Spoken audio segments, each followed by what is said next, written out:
Mark's Commie attends a NATO summit and promises to spend lots of our tax dollars to protect anyone but Canadians, the people he was elected to protect. Maximum Carnage also promises to have Canada more involved, especially financially, in the affairs of the EU, a continent in which Canada is not located. A growing sentiment among Albertans, a separatist movement fed by our prime globalist actions, especially as of late, might bloom into Alberta leaving Canada, the country of which Mark Smarmy is the prime chameleon. One thing's for certain, Canada is not the country it was founded and created to be. It's not even the country in which my parents grew up. In fact, it's not the country in which I grew up. Moreover, it's not even the country in which my children were born. But that's okay, because we can, by God's grace, with patience, see true reformation in Canada. It's June 27th. I'm Andrew DeBartolo. That's Matt Hallick. This is Liberty Dispatch.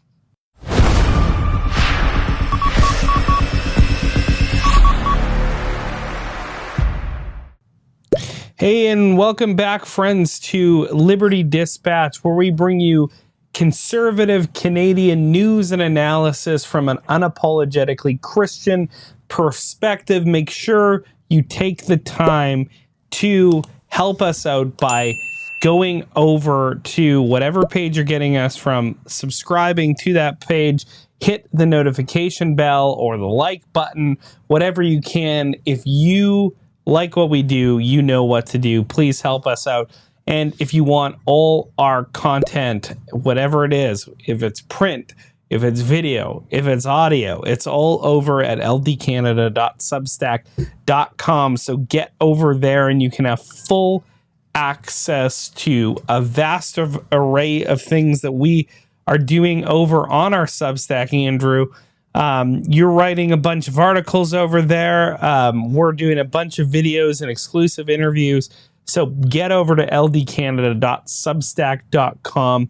We would really appreciate the support so we can help grow and help bring you some news and analysis that you cannot get anywhere else as far as Canadian politics is concerned. So, Andy, good to see you again, buddy. Really always a great time to spend with you talking about what's going on in our country. How are you? I'm doing well. I'm excited about some of the interviews that we have to release in the next little bit. Really great conversations. And so, again, I want to point you back to our Substack page, everyone. Our 3 Bull Bitcoin webinar sessions are available to watch. And if you become a paid subscriber, you can get the Q&A portion, which is basically another 20 to 30 minutes on top of the 30-minute webinar. So there's that. Also, we have 2 interviews that are dropping soon. First one is with Barry Bussey, Christian lawyer who kind of specializes his focus in charitable law. So we talked about churches and their charitable status. And then another discussion with a friend of mine, Mr. Randy Hillier. We talked about how he's doing, updating kind of where he's at. And we talked about the WWF that is Canadian politics. So if you want to watch those interviews, you have to subscribe. And if you want to see the extended portion of both of those interviews, then you need to become a paid subscriber at ldcanada.substack.com. Friends, it might feel like a long time ago, but only 5 years ago, our country changed forever. Our government showed us that at any time and for any reason, they can lock us down, close our churches, and tell our parents and grandparents that they're going to have to die alone. One of the great lessons of 2020 was to make sure, when possible, to work with fellow Christians and those who share your values. That's why we continue to recommend Rocklinc investment partners to you. Whether you're building your investment portfolio or in retirement, Rocklinc will work with you to ensure that your finances are safeguarded for the future. I personally have the guys over at Rocklinc manage my investments, my retirement, and the future plans for our children financially. So call our friends over at Rocklinc at 905-631-5462, or you can email them, info@rocklink.com. Well, we looked at the G7 last week, and this week we have a report regarding the NATO summit And jeez, enough of these globalists. well, they didn't hear my plea. No, Marx Commie, also with the EU. So we're going to be covering some of that.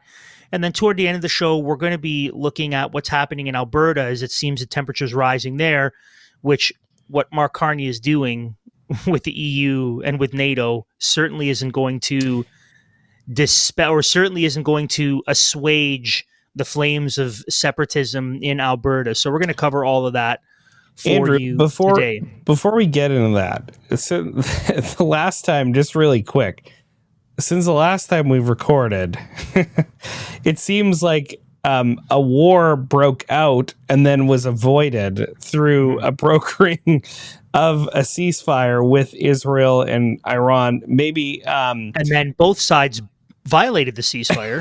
Well, yes, which led to some colorful language from Donald Trump. Yeah, but thankfully, it seems as though the ceasefire is holding as of right now. But what do you really quick? What do you make of what has kind of gone on? The America's involvement in supplying those bunker busters and destroying those nuclear sites, and then the follow up to that. What are some of your thoughts, really quick? I don't necessarily know if America's involvement in this is purely we need to keep the peace, we need to prevent war from breaking out because we're going to be a neutral peacekeeping party. Mm-hmm. I don't think that's what's going on. I think that there are political interests for the United States, specifically as it pertains to Israel, that have everything to do with their involvement. And lest anyone, first of all, accuse me of being a white boy summer guy. No, I'm not Israel's the bane of all existence and problems. I'm not that guy. But you just have to look in the last 25 years and you can see a lot of the United States engagement in Middle Eastern countries that were not based on actual intel regarding stuff that was true and actionable, but rather you can see their own interests at play. And we can't put the United States above this because the President of the United States and the vast majority of Congress and the Senate do not love the Lord. And so ultimately they're not making decisions and they're not playing by the let's honor the Lord kind of rules. So I wouldn't be surprised if there's a self-interest, a self-seeking motive behind their engagement in the Middle East. That doesn't surprise me, but I think that's what's going on. Even the ones that do more than likely have some wonky dispensational theology, which leads them to really take some theological perspectives on Israel's place in the world that I don't think Scripture can permit. And actually, I think a proper covenant theology would militate against. Nevertheless, that we're not going to get into that, but let's just say this: the true people of God are those who abide in Christ through faith alone. That is that is what the Scriptures lay out. That is the true seed of Abraham. Those are the true people that if you bless them, the Lord will bless you. And if you curse them, God will curse you. We are under that curse in Canada, Andrew, seen in our incredibly incompetent leaders, John Kelvin, the man on my shirt, which has a lot. I mean, this man is a big part of the founding of both America and Canada, just in obviously the theological framework that animated the West in so much. He said, you get the leaders that you deserve as nations, and God gives you wicked rulers to punish wicked people. And certainly I think that's where we are at, Andrew. I'm certainly looking forward to hopefully more lasting peace in the Middle East. And I'm glad that it doesn't look like a forever war will break out. But you're not wrong in pointing out that things are tenuous, and things are tenuous across the world with the geopolitical order. So I'm sure, Andrew, some of it has also to do with the fact that China was a backer of Iran. So, we've talked a lot about how I think lurking in the back, America, a lot of their impetus at changing the geopolitical order is to further marginalize China and their allies. So Iran is one of those allies. So it's interesting to see that neither Russia or China backed up Iran. But Donald Trump is definitely doing the peace, the peace through strength model. It's a definite change from obviously houseplant Joe Biden, and I do think it has brought a lot of good, but it remains to be seen what will actually transpire on the global stage. But that gets us into, Andrew, as you pointed out, Canada and NATO. Big meeting. All these supranational meetings. I guess this is what global leaders do during the summer. I guess they get to take a vacation and fly around the world and everything and hobnob with hobgoblins, but not take care of their own countries, of course. Yeah, exactly. But here we are, Canada, NATO. Yeah. Lead us through it, Andrew. So as expected and planned, I might add, Mark Carney's Canada is more globalist, it's more socialist, and it's much closer to being a part of the European Union than North America with our neighbors to the south. So, which I called, by the way. I called that. Yeah. It's Carney made it very clear we're the most European country that isn't in Europe. I mean, he made that clear a while ago. That was what he was signaling for sure. Yeah. This first story comes to us from the National Post. Quote, following a 2-day NATO summit in the Netherlands, Prime Minister Mark Carney confirmed Wednesday that the defense alliance of European countries, the U.S. and Canada, agreed to significantly increase the sizes of their military and boost defense infrastructure spending within a decade. The new target, which was the product of significant pressure by U.S. President Donald Trump, will be split in two portions, 3.5% dedicated to military spending and 1.5% on defense infrastructure investments. During a press conference Wednesday, Carney said that the target is designed to respond to current and growing threats from Russia and other hostile countries. But he said that the target could be adjusted in years to come and the geopolitical situation evolves, close quote. Now, the natural question that comes out of this is, how is Carney going to fund all of this? I mean, we're going to increase the spending. Where's this money going to come from? Well, before we hear what Mark Smarmy has to say, the Financial Post has, I think, a more accurate idea. This is what they say, quote, Prime Minister Mark Carney says Canada will spend 5% of its nominal gross domestic product on defense by 2035, which economists say is a commitment that will have significant fiscal implications, including higher deficits. Randall Bartlett, deputy chief economist at Desjardins Group, said this, quote, you're looking at deficits in the order of $70 billion to $75 billion annually over the next couple of years, and then by 2035 reaching around $90 billion by the end of the forecast. Bartlett said the expected annual spending from this new commitment will be much more than the figure quoted by Carney, of course. They don't tell us what they're actually going to spend. They pick a low number and spend way more. Bartlett also said that number is pretty much the lowest number you could put out there if you're hitting 3.5% of GDP by 2035. In reality, it's probably going to be larger than that. And if you take it up to 5%, then you're beyond $200 billion in defense and defense-adjacent spending. Bartlett said he's operating with very little information from the federal government, which has not provided details on how it plans to pay for these expenditures, close quote. Of course it hasn't. Because they don't have a budget. And they don't want us to know. Yes, yeah. Now, Carney says otherwise, of course, because he's a chameleon. Now, this is from the Western Standard. This is their coverage of what Carney has to say. A reporter asked Mark Carney this question, quote, can you outline what sacrifices you are expecting Canadians to make? Right, as in, what's it going to cost us? Carney responded, right now, the people who have been making sacrifices have been the men and women of the Canadian Armed Forces. That's a non-answer. He continues, the investments we're making in defense and security, border security, given the new threats Canada faces, we're not at a trade-off. we're not at sacrifices in order to do those. Okay, so he's saying taxes won't have to go up. Ask what level of deficits, tax hikes, or cuts to social programs were required to meet a $200 billion annual defense budget, right? So, okay, so fine, but how are you going to do it? Carney replied with the simple, "We will grow this economy," close quote. So that kind of sounds like the budget will balance itself. I kind of feel like we've traded one snake for another.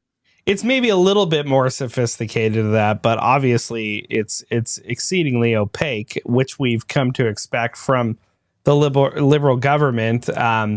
The same liberal government that, a few weeks ago was saying they're not going to table a budget for this year. So they have no problem promising mass amounts of spending. They do apparently have a problem balancing the budget and even providing an accountability of how much money they are spending. So it's amazing to see the banker in Mark Carney even more fiscally irresponsible than the drama teacher in Justin Trudeau.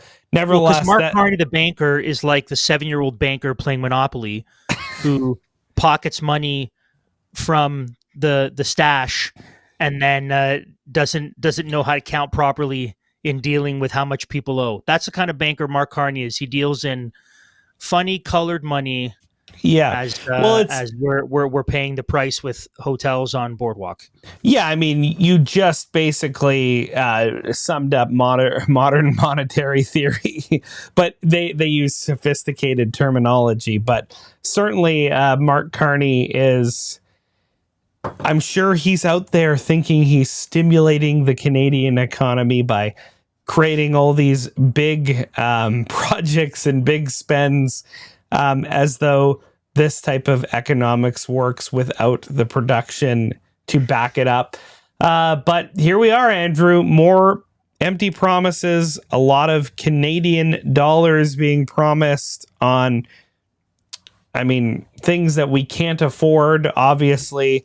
But the one thing that I will say is there is a chance that he's going to be right on the fact that we will grow this economy, especially considering we've been the worst economy in the G7 and we've basically had 10 years, an entire decade of zero growth as an economy. So even just a marginal improvement where we're actually not in the red, more or less, would help grow the economy relative Don't hold your breath, to. bud. Well, I know, Andrew. The stock market is not sanguine right now. Things are not 100% sure. I think Mark Carney heard that and he said, "Hold my matcha tea latte." Yeah, we will see. Or whatever, we will certainly see. I don't know. We should though just and this will kind of probably naturally bring us to our second segment. We should just point out there's been a lot of data coming out about the initial effects of tariffs on countries, and Canada and Japan and many other countries around the world have really suffered quite significantly. And in Canada, it's been, so I was going to write about this later this week, but in 2 provinces in particular in Canada have been the most affected by tariffs. And I'll tell you one of them. It's the one where I live, of course. Yes. Of course. Well, fair enough. They do a lot of cross-border, economics, and they have a big. I just came back from the States the other day, and I spent $136, and I had to pay $24 in tax. So, Mark Carney's got to send that money to Europe, so he's got to get it from me. Yeah, there you go, man. Yeah. They got to pay for it somehow, I guess. I think. I'm not even sure at this point, but here's more spending and more globalism by Marx Schmarmy, as we so affectionately call him. Andrew, wild times. Inflation through the roof. Food costs went up 10.6% in February. Censorship of dissident voices, freezing of bank accounts. Justin Trudeau invoking emergency powers against the truckers. Banks can now freeze their personal accounts, the accounts of anyone linked to the Freedom Convoy. Digital surveillance and communism spreading. What do we want? Basic income! With the basic income, and I felt a sense of security because I didn't have to worry about not going hungry, and I didn't have to worry about being kicked out of my apartment. The government is on the verge of bankruptcy, and they're coming for your money. Canada's federal debt increasing in real time, now surpassing $1.2 trillion. This debt is draining taxpayer dollars, with interest alone costing $54 billion this year. It's time to break free and start saving in money they can't take from you. Since 2013, the folks at Bull Bitcoin have one mission: destroy central banking. Bull Bitcoin is the most trusted Bitcoin company in Canada. They empower you to buy, sell, and pay bills with Bitcoin. They are 100% non-custodial, which means that you always maintain full control over your Bitcoin, allowing you to reclaim your financial sovereignty and secure your wealth for the future. Their customer support will assist you throughout the whole process, helping you get your hands on the hardest money ever created. Escape their financial gulag. Click on the link below and start buying Bitcoin today.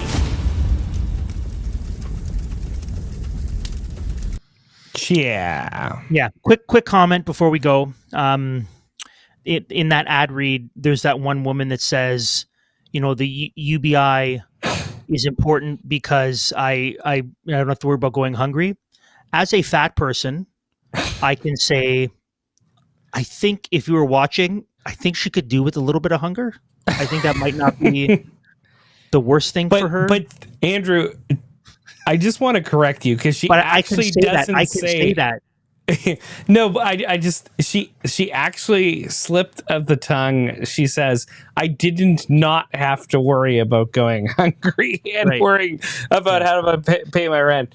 So, I mean, she's the type of person that would be into communism and would think, oh, this time it'll work. I just wanted to say she could do with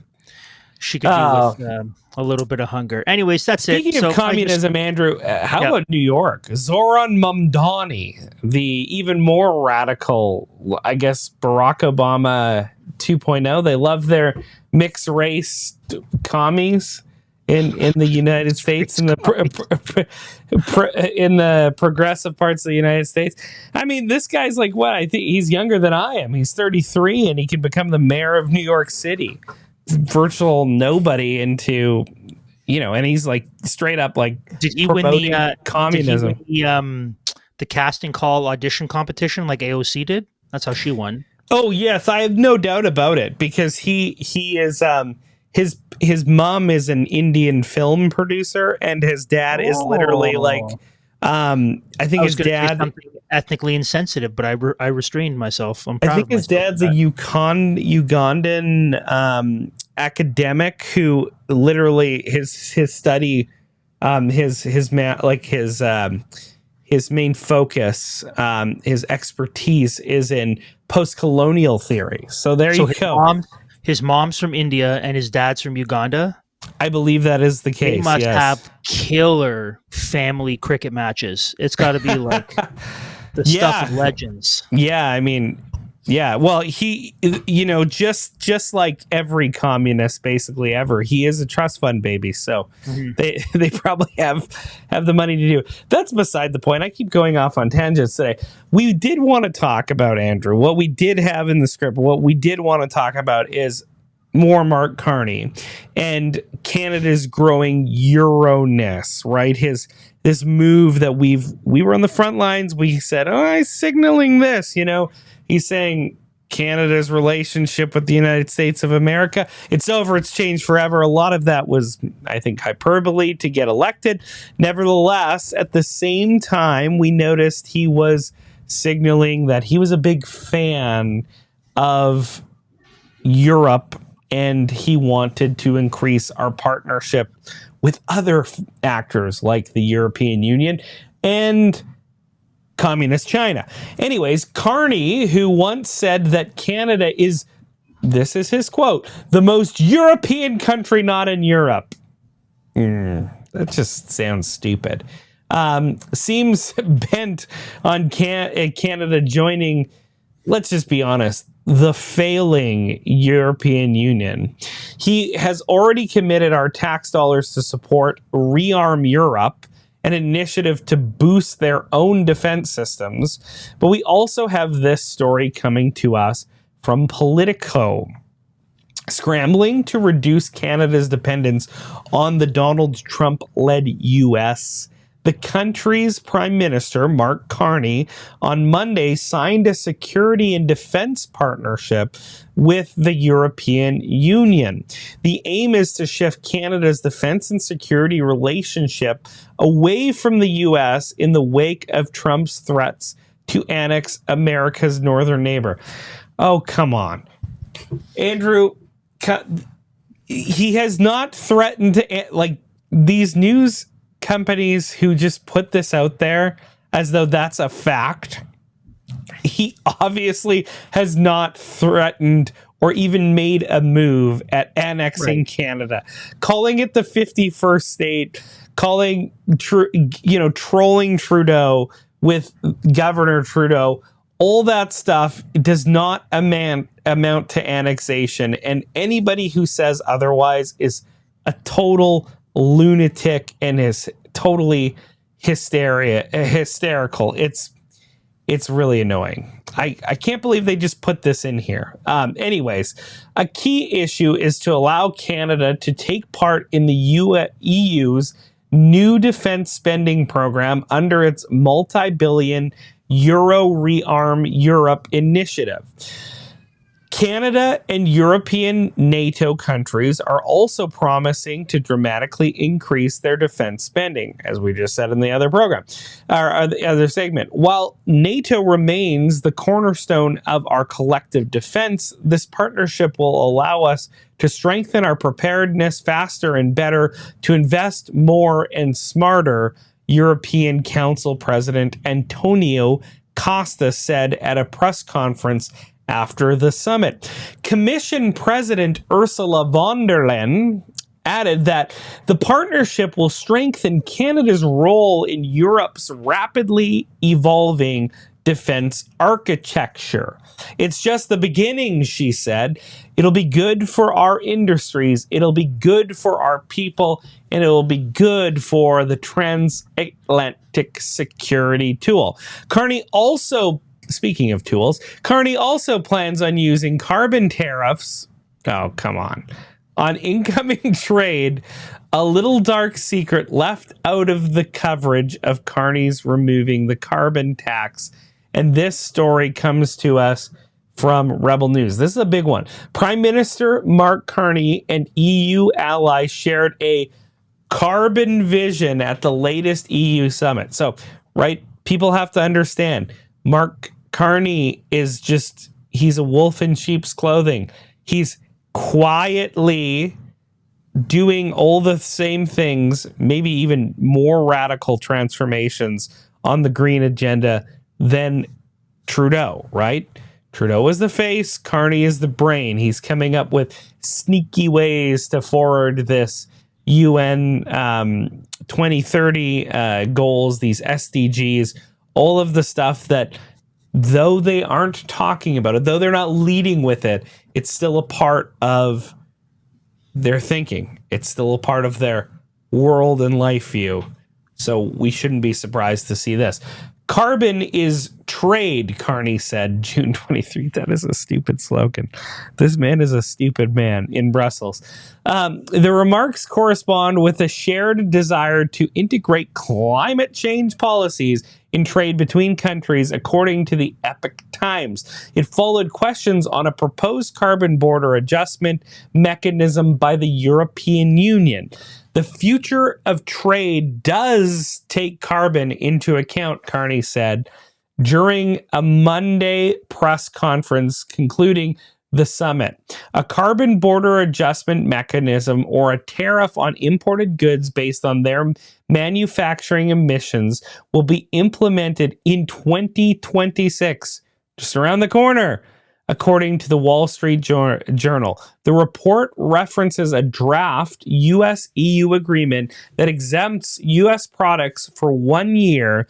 When finalized and implemented, it would target goods at high risk of carbon leakage, e.g., steel, cement, fertilizers, those sorts of things, which happens when a company moves production to a place with looser emission regulations, lowering emissions there, but raising them elsewhere.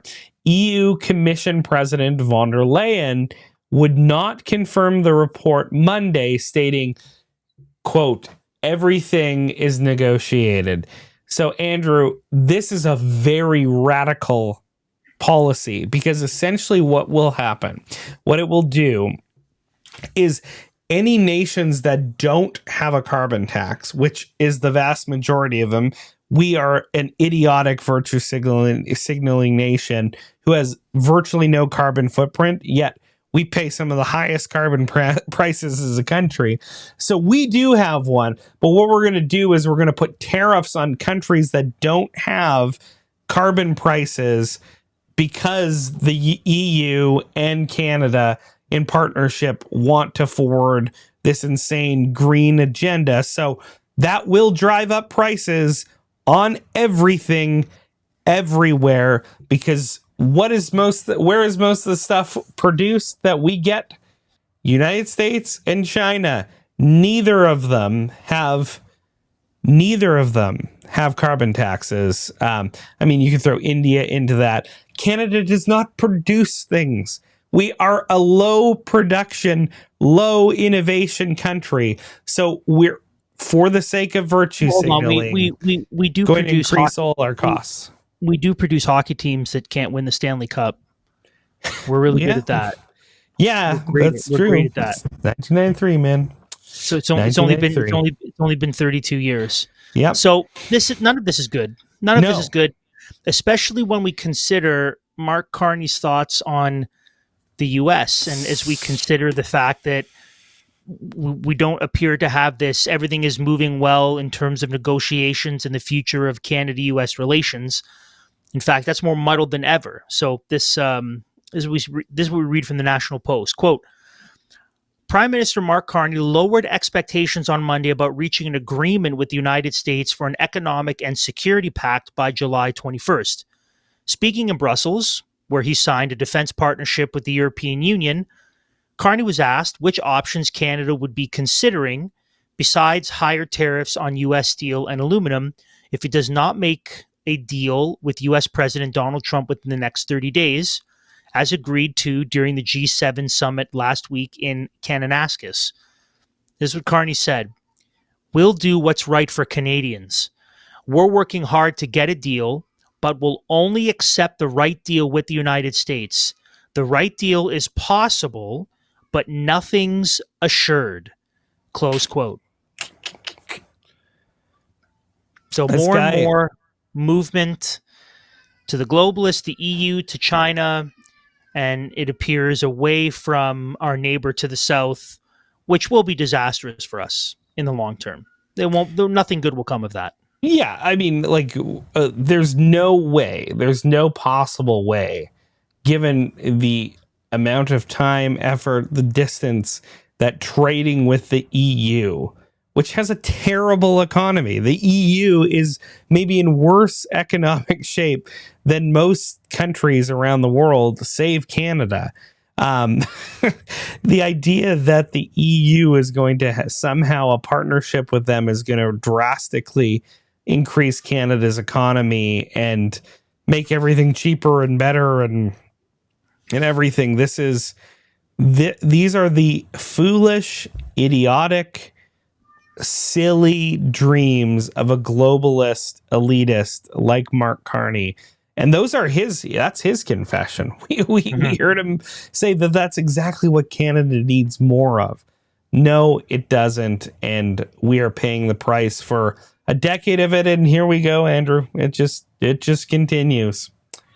Well, let's talk a little bit about how you can best position yourself in light of what appears to be the impending economic doom in Canada. And I want to start by asking a question. Are you, if you're listening to the show, still reliant on corrupt banks? In today's world where financial freedom is increasingly under threat, true liberty requires taking custody of your assets. That's why I want to tell you about Alberta-based Bitcoin Mentor. Founded by the top global Bitcoin educator, Ben Perrin, they've helped thousands of clients, including political dissidents, learn to confidently secure Bitcoin for themselves and their families. Bitcoin isn't just another investment. It's a powerful shield against totalitarianism. If you've been putting off learning more because you don't have the time to go through all the tutorials and the guides and the YouTube videos, Bitcoin Mentor is here to assist. Book a free strategy session by scanning the QR code or clicking the link that's in the description. Their team isn't just knowledgeable about Bitcoin. They're committed to integrity, privacy, and self-sovereignty. So if Bull Bitcoin is where you get your Bitcoin, then Bitcoin Mentor is how. Bitcoin Mentor is there to help you answer questions like, how do I buy? How do I store? What are my options for wallets? What about exchanges and custodial and non-custodial exchanges? What about cold storage? What's the most secure way? All of these questions Bitcoin Mentor is there to help you with. And so the link, if you want to check them out, is bitcoinmentor.io/AFF/liberty. Again, that's bitcoinmentor.io/AFF/liberty.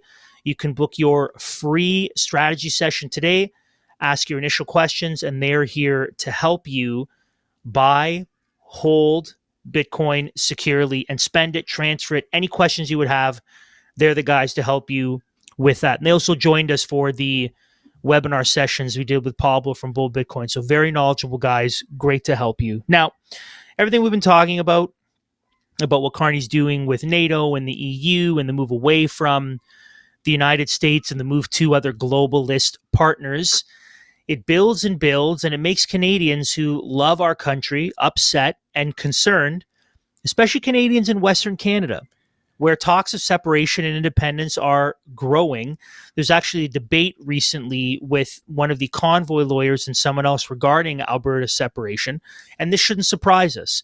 You know, Western Canada has been on the short end of the stick for a long time, and Danielle was clear in her demands when Mark Carney was elected, and now we're going to see how it plays out. So we need to begin first with Danielle Smith's Alberta Next panel, which we've already talked about, but now they're actually rolling out the procedure and the timeline for it. So this is from Juno News.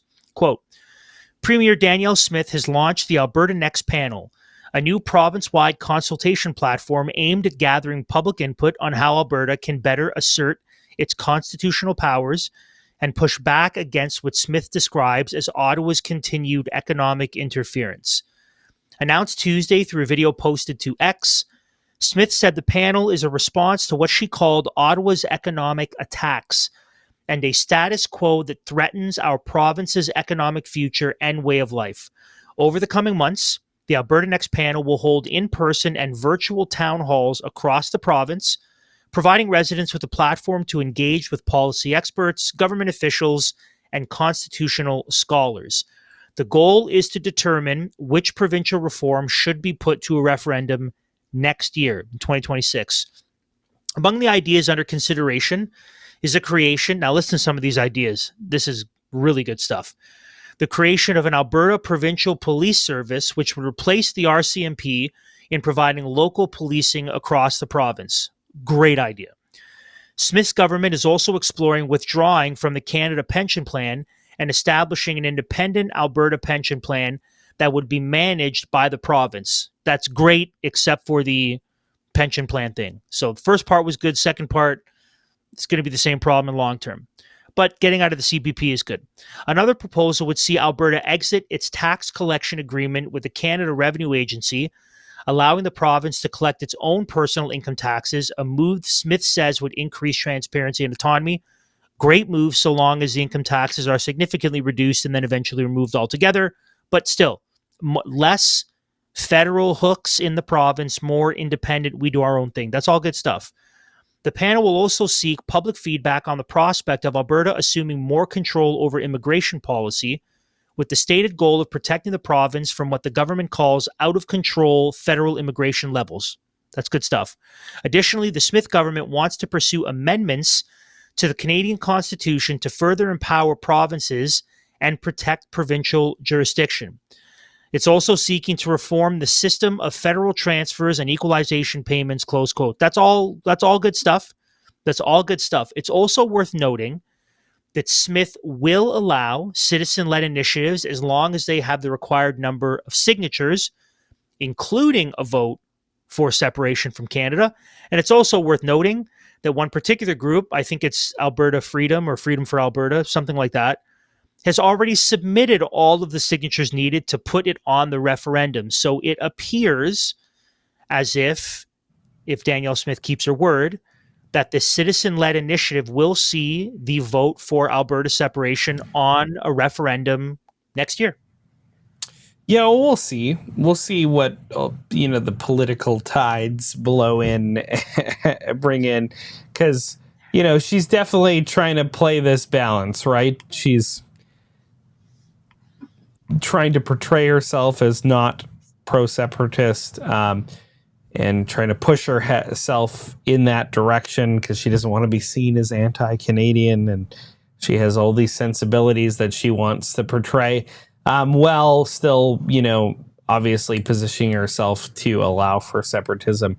Should it be popular enough to go forward? This is the benefit of the citizen-led initiative, though. She can kind of wash her hand, right? If no, she exactly. says, hey, we've lowered the threshold, it's move. up to you. Yeah. Then if she doesn't keep her word, that'll be problematic. But if she says, hey, we have the signatures, so we're going to throw it, we're going to let the province vote on it.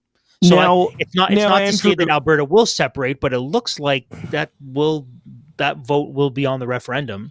Yeah. Now, Andrew, there was some political machinations happening for a by-election, and Cam Davies, who was running for the, I think, a relatively new Republican Party of Alberta, we're going to talk about that in a second.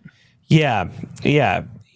Things didn't go that well. So we'll see. We'll see what happens. But let's continue to press on here.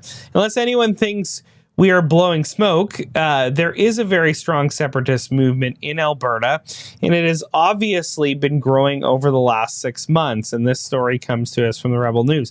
Alberta held 3 by-elections for seats in its provincial legislature this week, with 2 Edmonton ridings being contested alongside the rural riding of Olds Didsbury, 3 Hills, while NDP leader Naheed Nenshi will officially enter the legislature after winning in Edmonton Strathcona, which was no surprise because that's a safe socialist seat. Previously held by former leader Rachel Notley, Olds Didsbury 3 Hills represented a test for the separatist movement in the province. Cameron Davies, as I was saying, a former United Conservative Party staffer who now heads the Alberta Republicans, was running in the riding, which became the first to elect a separatist outside of Quebec in 1982. Though Davies failed to win the riding, he still received nearly 20% of the vote. On Tuesday night, Ezra looked at what this result means for the separatist movement and what it means for Premier Danielle Smith. Quote, "If I had to guess what was going on there," Ezra said, "I would say the separatism is alive. The independent spirit is alive. However, despite the showing," Ezra said, he believes most independent-minded Albertans trust Danielle Smith to navigate the months ahead. Taking it a step further, he said there was a reliance on the Premier to keep her promise to adjust the rules for the referendum. Smith is currently addressing both the growing separatist movement while fighting with Ottawa, making her viewed as the champion of Alberta, Ezra added, believing many independent supporters are still backing the Premier. Nevertheless, separatism is alive. It is not looming. It is not imminent, but it's definitely on the ballot and basically tied with the NDP in second place in rural Alberta. Ottawa's also anticipating something, or at least preparing for the worst, as this story comes to us from Juno News. Heavily redacted documents show that Ottawa is seeking constitutional advice on Alberta's independence from a top Crown lawyer who successfully argued in the Supreme Court that Quebec had no unilateral right to leave Canada after the narrow 1995 separation vote. In response to a Freedom of Information and Privacy Act requested by True North, the Department of Justice released legal correspondence on Alberta's proposed independence referendum. So maybe they're a little worried. Maybe Ottawa's a little bit concerned. Well, they should be. They should be. Our nation is garbage. It's really bad, unfortunately. It needs reform. It needs revival. It needs reformation, Andrew. It needs the work of the Spirit of God, because Canada's institutions are hollowed out, and the trajectory that we are headed in is unbelievably tragic if things don't get righted. And I mean, Andrew, I am a little frustrated because it looks like this Bill C5 bill is going to, it's already flowing through the House. It's supported by Conservatives. It looks like it's going to potentially, there's news that it might get halted, at least temporarily, in the Senate. But it'll be interesting to see because, you know, even Alberta and Saskatchewan, as Mo and Smith have supported it. And it's the typical, to me, Andrew, unthinking conservative way of dealing with shrewd, unscrupulous, progressive politicians who play the carrot and the stick game. The things that are being promoted and put forth within this bill will allow for rampant cronyism. Bill C5 will allow, essentially, it's not even Parliament to pick winners and losers for bills. It's cabinet. The powers that are being put forward in Bill C5 are utterly insane. They're totally ridiculous. And as a limited government advocate, as both of us are, no one should be voting for this. And the idea that, this will help us get things built. Well, I'm sorry, you can't give away the farm just to get things built. It's like, okay, things have been so bad. The government broke Canada so much. We're willing to give away the farm just if they give us some meager rations. And to see like guys like Brett Wilson, who obviously has some financial stakes involved on this thing as a supposed conservative pushing this forward. It's silly. Conservatives, this is craziness.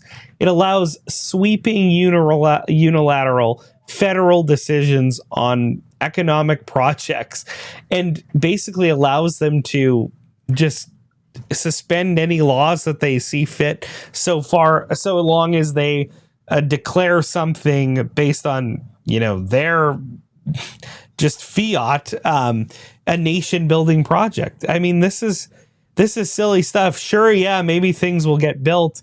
Maybe, it can help spur some economic projects.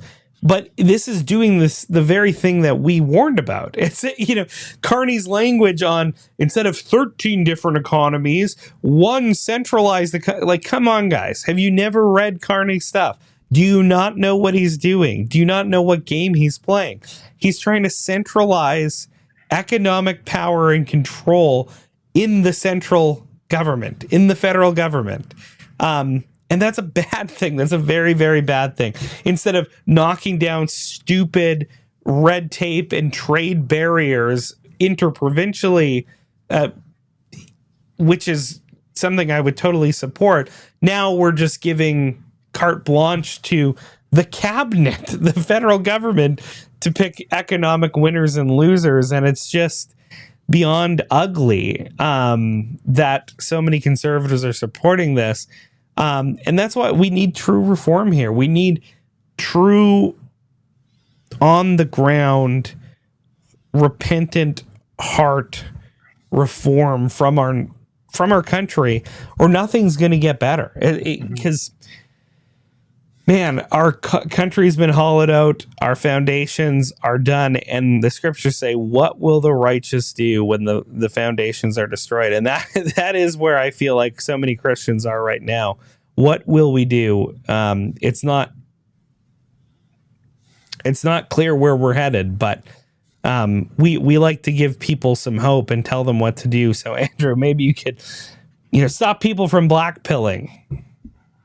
Well, personally, I'm banking on the collapse of Canada. I'm kind of actually, I think that's you literally have money at stake. Yeah, I have put options on Canada. I'm betting on their failure. No, I think that we have passed the point of, like, when I said we'll see Reformation in Canada, what I meant is we'll see it like in a generation or so. Maybe 2 generations, not in 5 years. And the reason is I think that we have basically passed the point of we can turn this thing around. And the trajectory is such that I think our economic and social and institutional collapse will be full and final. I think that we as a nation have become the foolish man who has built its house and built our nation upon sand. And I think that we have seen the beginnings of the wind and the waves beat against this house that we've built on sand. And I think that by rejecting God and his word, the house is going to fall, and great will be the fall of it. I think that's what we'll experience. Now, why am I not utterly sad and depressed? Because I understand the ebbs and flows of history, and I know that when that happens, when societies and countries collapse and when you have cultures that implode upon themselves, that's when Christians do the work of rebuilding and reestablishing and renewing. And so I do not think that we're going to turn things around economically. I don't think that we're going to see it go any way other than one way, which is the continued disintegration of our country and our institutions. Now, I'm glad to be wrong, but I think that's where we're headed. So then it is incumbent upon us to do the kind of work that we have been doing. So this is why we need to take the education of our children seriously, because we're preparing them for a dark and difficult future where they and their children will be a part of the rebuilding process. This is why we are making decisions to be less reliant upon the state for our care and for our well-being. This is why we are starting businesses and being able to take care of each other and our family. This is why we connect well with local churches to support one another. All of these things we've been talking about for years now. It isn't just obedience, and it is obedience. But more than that, it is the necessary, they are the necessary first steps in order to position our kids and grandkids to be able to carry on a strong church and then begin the process of rebuilding after we're gone. And that's not going to happen unless we do the work we need to now. We need to hand off the tools, the materials, the instructions in order to bring about the kind of rebuilding that we want to see. I mean, even during the Reformation. I mean, the Reformation proper begins in 1517, and everyone loves Luther and Zwingli and Calvin and Knox and Beza. But people often forget that centuries before Martin Luther was even born, guys like Jan Hus and John Wycliffe and Peter Waldo. So here are reformers in the 1200s, in the 1300s, so 200-300 years before Martin Luther, that they are decrying the corruption and the decadence in the Roman Catholic Church, and they're calling out the problems of the people not being able to access the scriptures in their own language. And so they were, I mean, when the reformers cried out post tenebris lux, after darkness light, it was 200-300 years prior to the Reformation that was very dark. And so here you had the church in darkness for, a couple centuries.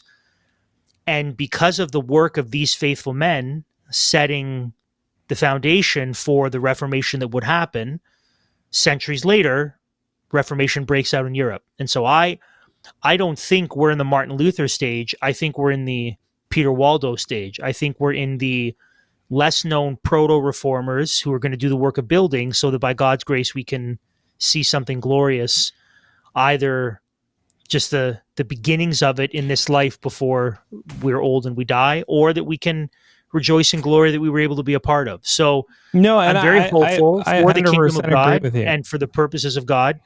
But Matt, I am not hopeful for Canada, at all. I'm not hopeful for the economic, cultural, social, moral fabric of our country. I think that it is going to be a spectacular display of God's judgment. And I'm positioning myself for that so I can do the work that needs to be done. Yeah, well, it's interesting, Andrew, that you talk about this, because when you're talking about Canada being founded on the sand, we're talking post-charter Canada, more or less. For the last 40, 50 years, we have been we've torn down the foundation, right? So Canada once built on the rock, the house that is Canada. What's been happening for the last 75 years is we've actually been tearing down the foundation of the house that was built on the rock, and we've been rebuilding this house upon the sand. That's what's been going on for the last 2 generations, the rebuilding of Canada upon the sand after having fully taken down the house that was built upon the rock. Exactly. And this is perfectly encapsulated. You don't have to look any further than our legal system in Canada, and just the inherent contradiction in how the courts have interpreted Canadian law. And even something like Section 1 clause, all these things internal to Canadian law and governance is something totally contradictory, because we used to be an explicitly Protestant nation that was under the sovereign rule of a monarch who was literally has to be a Protestant in his nation. He has to be the defender of the Protestant Reformed faith in England. These are all the vestiges of what Canada was built on. These were all the things that the entire founding up until 40 or 50 years ago, Canada was a Christian nation. Just culturally, in all of our documents, our Bills of Rights, it talks about this, right? The Parliament of Canada affirming the Canadian nation is founded upon principles that acknowledge the supremacy of God, the dignity and worth of the human person, and the position of the family in a society of free men and free institutions, affirming also that men and institutions remain free only when freedom is founded upon respect for moral and spiritual values and the rule of law, and being desirous of enshrining these principles and the human rights and fundamental freedoms derived from them in a Bill of Rights, which shall reflect the respect of Parliament for its constitutional authority, and which shall ensure the protection of these rights and freedoms in Canada. That's the preamble Bill of Rights. Yeah, good luck finding 5 MPs in the country who would agree with that, and sincerely agree with it, all the way down, forehead to tippy toes. And this was 1960, Andrew. This is 1960 that this was passed. So we're talking very recent history. And you'll notice the language, right? The Bill of Rights predates the Charter, right? The preamble in the Charter, whereas Canada's built on the supremacy of God and the rule of law, that's basically a summary of the preamble of the Bill of Rights. Mm-hmm. Men like Trudeau Sr., he fought to not have it because he said something as asinine as, I don't think God really cares about what we do with our Constitution. I mean, that's the level of thinking that, that we're dealing with. But the Bill of Rights, so Canada's freedoms, our rights, it used to be understood that these are only possible with God and the moral foundation that Christianity gives you. These are only possible. The rule of law is only possible while recognizing the supremacy of God. But now we have a court system who believes that this same religion that our entire nation is founded upon in criminal law forwards stereotypes, and myths that are damaging to the human person and the human rights of individuals. How can you live in a nation where in the preamble, which is supposed to be the presupposition of everything that will follow, it talks about the supremacy of God and the rule of law, and then everything that we actually believe, even the recent decisions in the courts, I think it's going back to 1985 of how they interpret Section 2 of the Charter to say that, well, the state has to be religiously neutral and has to be secular in the way that they deal with laws. Well, that's totally contradicting the Charter, and then which has the summation of what's laid out in the Bill of Rights. That's totally contradictory to this. How can we, as a nation, exist when we have a fundamental contradiction at the heart of our society because we're trying to wear the facade of what Canada was around as a skin suit, while really parading while hollowing out all our institutions, undermining the very authority and the foundation of their structures. That's what you're talking about when you're saying Canada is built on sand. A fundamental contradiction that doesn't have to be there. If you're thinking from a biblical world and life view, all of this makes sense. The Bill of Rights makes sense. Even the preamble of the Charter makes sense. But because we have activist judges, because we have crazy progressives in every position of institutional power, who they can't even make sense of the argumentation here, right? This is a dead letter to them. Canada is doomed. So unless if we have a reformation where people understand where our rights derive from, like our forefathers not too long ago understood, we're never going to be able to rebuild Canada like it was. Mm-hmm. But that's why programs like ours exist, Andrew, because we're trying to show that Canada can be rebuilt. Our foundations can be shored up, but it's going to take the hard work of God-fearing people who believe that rights and freedoms are only possible when founded upon respect for moral and spiritual values and the rule of higher law. People, this isn't New Age stuff. This isn't Eastern mysticism. This is straight up the Christian Protestant, mainly faith.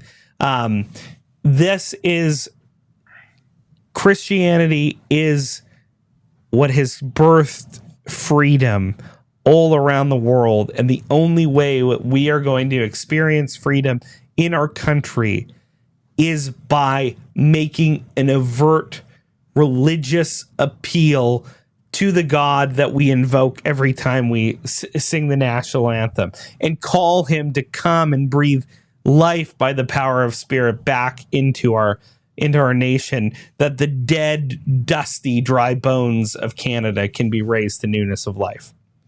Yeah, there's work to do. We got work to do. Work to do. We're doing it. We're doing it. We got to keep doing it. We are, man. Hard work, and it starts in the home, and it starts with the churches, and that's what we're all about. We wish we could bring you, 20 programs a week on all the things you want to hear, but we're off building institutions, educating our children, and teaching the nations to obey the Lord Jesus Christ. Everybody, it's for freedom that Christ has set you free. Stand firm, therefore, and do not submit again to a yoke of slavery. Until next time, God bless you all.